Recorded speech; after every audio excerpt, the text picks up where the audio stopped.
নমস্কার শ্রোতা বন্ধুরা, সোমা গল্প কথায় আমি সোমা উপস্থিত হয়েছি আবারও আপনাদেরকে গল্প শোনাতে। আজ আমি দৈত্যকুলে প্রহ্লাদ পার্ট 2 শোনাব। গল্প শুরু করা যাক। তখন সর্পকুল হিরণ্যকশিপুরকে বলল, হে দৈত্যরাজ, একে দংশন করে করে আমাদের দাঁতে ব্যথা হয়ে গেল। বারবার ওঠানামা, ফণা উত্তপ্ত হয়ে উঠল, তবু ওর দেহে আমরা দাঁত ফোটাতে পারলাম না। আপনি অনুগ্রহ করে আমাদের অন্য কোনো আদেশ দিন। এবার হিরণ্যকশিপুর হাতির পালকে ডেকে বলল, হে দিগ্গজ সকল, তোমাদের দাঁতে দাঁত ঠেকিয়ে শত্রু দ্বারা বশীভূত এই দুরাচারকে নিধন করো। অরণ্যে জন্ম নিয়ে দাবাগ্নি যেমন অরণ্যকেই ধ্বংস করে, তেমনি এই দৈত্যকুলে জন্ম দৈত্যকুলকে বিনাশ সাধনের কারণ হয়ে উঠেছে। তখন পর্বতের মতো বিশাল সেই হাতির পাল রণহুঙ্কার দিয়ে উন্মত্তের মতো ধেয়ে এলো প্রহ্লাদের দিকে। তারপর তাকে মাটিতে ফেলে দিয়ে দাঁত দিয়ে তাকে আঘাত করতে থাকলো। কিন্তু গোবিন্দের সমর্পিত মন প্রাণ প্রহ্লাদের বুকে লেগে সেই সব হাতির দাঁত ভেঙে গেল। প্রহ্লাদ তখন হিরণ্যকশিপুরকে বললেন, পিত, আপনি ভাববেন না যে আমার পর্বত সদৃশ কঠিন বক্ষদেশে লেগে এই বজ্র সদৃশ হাতির দাঁতগুলো ভেঙে গেল। আমি প্রতিনিয়তই জনার্দনকে স্মরণ করায় বিপদনাশক হরি আমাকে রক্ষা করেছেন। হিরণ্যকশিপু এবার অসুরদের ডেকে বলল, তোমরা বিরাট অগ্নি প্রজ্বলিত করো। হে বায়ু, তুমি অগ্নিকে লেলিহান শিখার বিস্তার করতে সাহায্য করো। তারপর তোমাদের সম্মিলিত চেষ্টায় এই পাপিষ্ঠকে জীবন্ত দগ্ধ করো।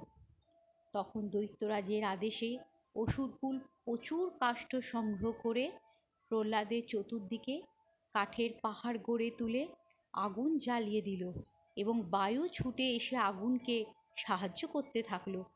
প্রহ্লাদ তখন সেই ধ্রুমজাল সমাকীর্ণ জ্বলন্ত অগ্নিকুণ্ডের মধ্যে থেকে বলতে লাগলেন, হে পিত, বায়ুর সাহায্যে এই অগ্নি ভীষণ আকার ধারণ করে আমার চতুর্দিকে প্রজ্বলিত হলেও আমাকে স্পর্শ করতে পারছে না। আমার মনে হচ্ছে গোবিন্দের কৃপায় আমি যেন সহস্র পদ্মের কোমল শীতল পাপড়ির আবরণে দাঁড়িয়ে আছি। তখন দৈত্যগুরু শুক্রাচার্যের দুই পুত্র ষণ্ড, অকর্মণ এবং অন্যান্য দ্বিজ পুরোহিতরা সমাগানে দৈত্যরাজের স্তব করে বলতে থাকলেন, হে রাজন, আপনি আপনার নিতান্তই বালকের উপর ক্রোধবশত এইরকম করছেন। আপনি ক্রোধ সংবরণ করুন। যেখানে আপনার ক্রোধ ফলস্ফুত হয়, অর্থাৎ দেবতাদের উপর আপনার ক্রোধ প্রকাশ করা উচিত। হে নিপ, আপনি এর শিক্ষার দায়িত্ব আমাদের হাতে অর্পণ করুন। আমরা একে এমনভাবে শিক্ষিত করে তুলব যাতে এ আপনার বিপক্ষ ত্যাগ করবে। আর আমরা যদি নিতান্তই অকৃতকার্য হই, এর মন থেকে হরির চিন্তা বিতাড়িত না করতে পারি, তবে আমরাই একে নিধন করার জন্য অব্যর্থ মরণযজ্ঞ সম্পন্ন করব। দৈত্যরাজ পুরোহিতদের এই কথা শুনে প্রহ্লাদকে অগ্নিকুণ্ডের মধ্যে থেকে বের করে আনতে আদেশ দিলেন। দৈত্যরা তাকে অগ্নিকুণ্ড থেকে বের করে আনলে হিরণ্যকশিপু তাকে পুরোহিতদের হাতে সমর্পণ করলেন। প্রহ্লাদ গুরুগৃহে গিয়ে আবার পাঠে মন দিলেন। এই পাঠোভ্যাসের মধ্যে সুযোগ পেলেই তিনি দৈত্যপুত্রদের বলতে লাগলেন, হে দৈত্যের এবং দিতির সন্তানগণ, আমার কাছ থেকে তোমরা পরামর্শ শোনো। প্রাণী মাত্রেই জন্মের পর বাল্য, শৈশব এবং যৌবনাবস্থা প্রাপ্ত হয়। তারপর প্রতিদিন সে বার্ধক্যের দিকে অগ্রসর হয়ে মৃত্যুর গ্রাসে পতিত হয়। এই ঘটনা আমার মতো তোমরা সকলেই জানো, তোমাদের কারও অজানা নেই। তোমরা প্রত্যেকেই তার প্রত্যক্ষ করেছ। এই ঘটনা যেমন সত্য, তেমনি সত্য প্রাণী মাত্রে মৃত্যুর পর পুনর্জন্ম লাভ করে। শাস্ত্রে আছে, কারণ বিনা কার্য হয় না। এ জন্মে তোমরা যা কিছু করছো, গত জন্মে তার কারণ নিহিত আছে। সুতরাং এই জন্মে তোমরা যা কিছু করবে, আগামী জন্মে তারই ফলশ্রুতি ঘটবে। অল্পবুদ্ধি লোক ভাবে ক্ষুধা, তৃষ্ণা এবং শীতাদির উপশম হলেই বুঝি সুখ পাওয়া যায়, কিন্তু বাস্তবিক পক্ষে এই সুখ সুখ নয়, দুঃখেরই নামান্তর। কারণ ক্ষুধা, তৃষ্ণা এবং শীতাদি নিবারণের জন্য অন্ন, জল এবং অগ্নিকে আমাদের সুখদাতা প্রভু বলে স্বীকার করে নিতে হয়। অপর পক্ষে ক্ষুধা, তৃষ্ণা এবং শীতাদিকে আমাদের দেহের প্রভু বলে স্বীকৃতি জানানো হয়। হে দৈত্যপুত্রগণ, আমাদের এই সব দৈহিক সুখ বিসর্জন দিতে হবে, কারণ দেহ নশ্বর, কিন্তু আত্মা অবিনশ্বর। এই আত্মার কল্যাণের জন্য আমাদের বাল্য অবস্থাতেই উদ্যোগী হতে হবে। আমার কথা যদি তোমরা সত্য বলে মনে করো, তবে আমার প্রীতির জন্য সংসার বন্ধনের মুক্তিদাতা শ্রী বিষ্ণুকে স্মরণ করো। তাকে স্মরণ করলেই শুভ ফল লাভ হয়। যারা দিন রাত তাকে স্মরণ করে তারা পাপ থেকে মুক্তি পায়। সুতরাং তোমরা সকলে সর্বভূতে অবস্থিত শ্রী বিষ্ণুর স্মরণ নাও। যদি আমার আশেপাশে আরও 5 জন ধনী অথবা পণ্ডিত হয় এবং আমি তাদের চেয়ে হীন হই, তবু আমি তাদের প্রতি দ্বেষ করব না। আমি উত্তম ও অধম, অথবা আমি অধম ও উত্তম, এইরূপ ভেদ করব না, কারণ সর্বভূতময় বিভূতি বিস্তার এবং জগৎ বিশ্বজগৎ তিনি সর্বময়।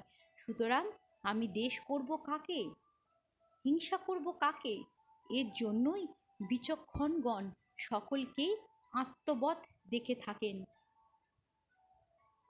হে দৈত্যপুত্রগণ, এই অসার সংসারে তোমরা বারবার বিভিন্ন রূপে জন্মগ্রহণ করে যদি দুঃখ পেতে না চাও, তবে সর্বত্র সমদর্শী হও।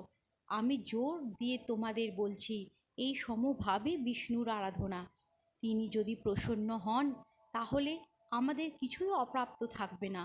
ধর্ম, অর্থ, কাম তো তুচ্ছ, আমাদের মোক্ষ লাভের জন্য চিন্তা করতে হবে না। অনন্ত সেই ব্রহ্মরূপী বৃক্ষের আশ্রয় নিলে তোমরা অবশ্যই মহৎ ফল পাবে। দৈত্যরাজ হিরণ্যকশিপুরের এই সংবাদ অবিদিত থাকল না। তখন দৈত্যপতি পাচকদের ডেকে বলল, ওহে পাচকগণ, আমার কুলাঙ্গার পুত্র এখন অন্যান্য বালকদেরও অসৎ উপদেশ দিচ্ছে। তোমরা কোনো রূপ ইতস্তত বা চিন্তা না করে তার অগোচরে তার সমস্ত আহার্যে তীব্র বিষ প্রয়োগ করে তাকে অনতিবিলম্বে হত্যা করবার ব্যবস্থা করো। তখন পাচকেরা দোদণ্ড প্রতাপ প্রভুর নির্দেশ ক্রমে প্রহ্লাদের সমস্ত আহার্যে বিষ মিশ্রিত করে তাকে আহার করতে দিল, আর প্রহ্লাদ গোবিন্দের নাম উচ্চারণ করে ওই আহার্য গ্রহণ করলে এবং তারই নামে সমস্ত আহার্যকে নিবৃষ করে অনায়াসে হজম করে সুস্থ থাকলেন। এমন ঘটনা দেখে পাচকেরা মহাভীত হয়ে দৈত্যস্বরের কাছে গিয়ে তাকে প্রণাম জানিয়ে বলল, হে দৈত্যরাজ, আমরা আপনার নির্দেশ মতো প্রহ্লাদের আহার্যে অতি তীব্র বিষ মিশিয়ে দিয়েছিলাম, কিন্তু সে সব কিছুই হজম করে ফেলেছে। হিরণ্যকশিপু তখন সমস্ত দৈত্য পুরোহিতদের দেখে আদেশ দিলেন, অবিলম্বে তাকে বিনাশ করবার জন্য মারণ যজ্ঞের ব্যবস্থা করো। তখন দৈত্য পুরোহিতরা বিনয়াবদন হয়ে প্রহ্লাদের কাছে গিয়ে বলল, হে আয়ুষ্মন, ব্রহ্মার তিলক বিখ্যাত কুলে দৈত্যরাজ হিরণ্যকশিপুর কুলে তুমি জন্মগ্রহণ করেছ। বিষ্ণু কিংবা অন্য কোনো দেবতার আশ্রয় নেওয়ার তোমার দরকার কি? তোমার পিতা তোমার এবং সর্বলোকের আশ্রয়, কালে তুমিও তাই হবে। অতএব পিতাই পরম গুরু, এ কথা জেনে তুমি বিপক্ষের স্তব ছেড়ে দাও। প্রহ্লাদ বললেন, হে মহাপণ্ডিতগণ, আপনারা ঠিকই বলেছেন। আমার পিতামহ মারীচি সকল কুলের মধ্যে এই মহাকুল প্রশংসনীয় বটে। তিলোকের কেউই এই কুলের কথা অস্বীকার করতে পারবে না। আমার পিতা সমগ্র জগতের উৎকর্ষা কর্মপরায়ণ তা যে মিথ্যে নয় তা আমিও জানি। পিতা যে গুরুর গুরু, পরম গুরু এবং পরম যত্নে পূজনীয় তাও আমার অজানা নয়। কিন্তু আপনারা ওই যে বললেন শ্রী বিষ্ণুতে কি হবে, এটা মেনে নিতে পারলাম না, এটা ঠিক না। এই বলে প্রহ্লাদ পুরোহিতগণের প্রাপ্ত সম্মান দেওয়ার জন্য কিছুক্ষণ চুপ করে থাকলেন। তারপর হেসে বললেন, আপনারা যে বললেন শ্রী বিষ্ণুতে কি হবে, এই কথাটি ধন্য। হে গুরুগণ, শ্রী বিষ্ণুতে কি হয় বলেছেন এটাও ধন্য। ধন্য আপনারা। যাক, যদি আপনারা দুঃখ না পান তবে শ্রী বিষ্ণুতে কি হয় শুনুন।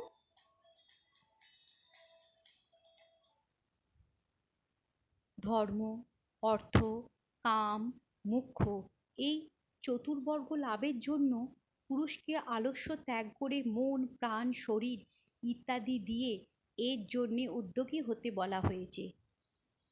তো যার থেকে এই চতুর্বর্গ লাভ করা যায় তার থেকে কি হবে? এ আপনারা কি অশিক্ষিতের মতো কথা বলছেন? শ্রী বিষ্ণু থেকেই দক্ষ, মারিচ এবং অন্যান্য বিশিষ্ট ঋষিগণ ধর্ম, অন্যের অর্থ ও অন্যান্যরা ঋষির কাম প্রাপ্ত হয়েছে। অন্যেরা তার গুরুতর জ্ঞান, ধ্যান, সমাধির মাধ্যমে তত্ত্বজ্ঞানী হয়ে মায়ার বন্ধন ছিন্ন করে মুক্তি লাভ করেছেন। শ্রীহরির সঙ্গে একাত্মতা অনুভব করা যায় এমন স্তবী সম্পদ, ঐশ্বর্য, মহত্ব, জ্ঞান এবং মুক্তির মূল। সুতরাং যা থেকে ধর্ম, অর্থ, কাম লাভ ও মুক্তি হয় সেই বিষ্ণুতে কি হবে? এ আপনারা কি বলছেন? পুরোহিতরা বলল, ওহে বালক, তুমি যা বলেছ, আর এমন কথা বলো না। তোমাকে মহারাজ অগ্নিকুণ্ডে পুড়িয়ে মারবার ব্যবস্থা করেছিলেন। আমরাই মহারাজকে বলে কয়ে তোমাকে বাঁচিয়েছি। কিন্তু আমাদের কথা যদি না শোনো তাহলে আমরা তোমার বিনাশের জন্য ভীষণ মারণযোগ্য অনুষ্ঠান করব। প্রহ্লাদ বললেন, কে কাকে মারতে পারে, কে কাকে বাঁচাতে পারে? সৎ অথবা অসৎ কাজের দ্বারাই আত্মাই নিজের সংহার ও রক্ষা করে থাকে।